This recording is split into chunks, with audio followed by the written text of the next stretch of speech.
চট্টগ্রামের মাস্টারদার নেতৃত্বে একদল বিপ্লবী সেদিন মধ্যরাতে লুণ্ঠন করেছিল চট্টগ্রামের অস্ত্রাগার। তার কয়েকদিন বাদে জালালাবাদ পাহাড়ে এক অসম যুদ্ধে ব্রিটিশদের কাছে পরাজিত হয় বিপ্লবী বাহিনী।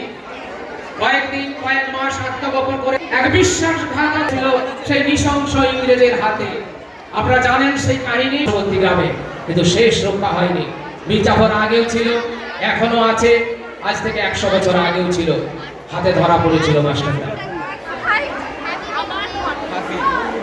তোমরা সবাই অস্ত্র তুলে নাও। আমরা কিছুদিনের জন্য আমাদেরকে পাহাড়ে লুকিয়ে থাকতে হবে। তার আগে পতাকা উঠবে।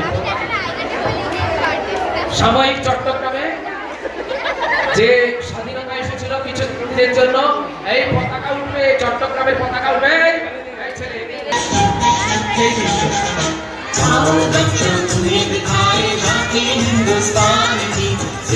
সবাই একসঙ্গে বলা মিলা।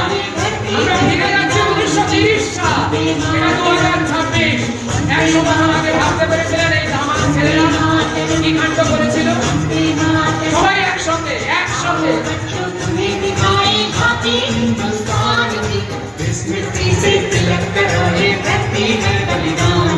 আমরা জানেন আগের বছর করেছিলাম মাত্র 3000, 26 জানুয়ারি করেছিলাম শ্রাবণী। এটা দ্বিতীয় নিবেদন ডক্টর সুন্দর সেনের চট্টগ্রাম লুণ্ঠন।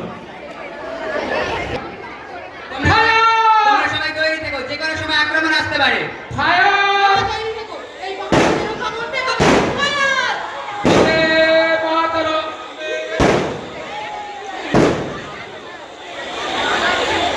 এটা দেখানো হচ্ছে প্রতীকী, কিন্তু 1930 সালে 22শে এপ্রিল যে ঘটনা ঘটেছিল সেই ঘটনা আরো ছিল।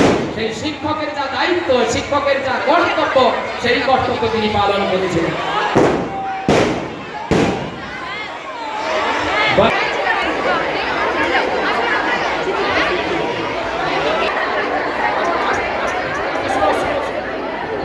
মাস্টারটাকে সেই গ্রামের ভেতর থেকে যারা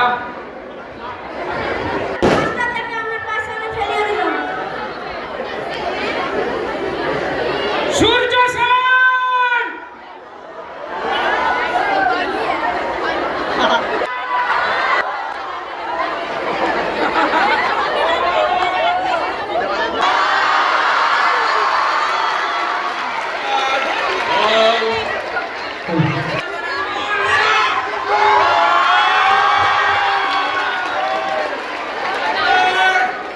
গ্রামের বজ্রনীরা, কিন্তু ফাঁসি কাটে ঝোলানো হয়েছিল, ফাঁসি রেডি হয়েছিল।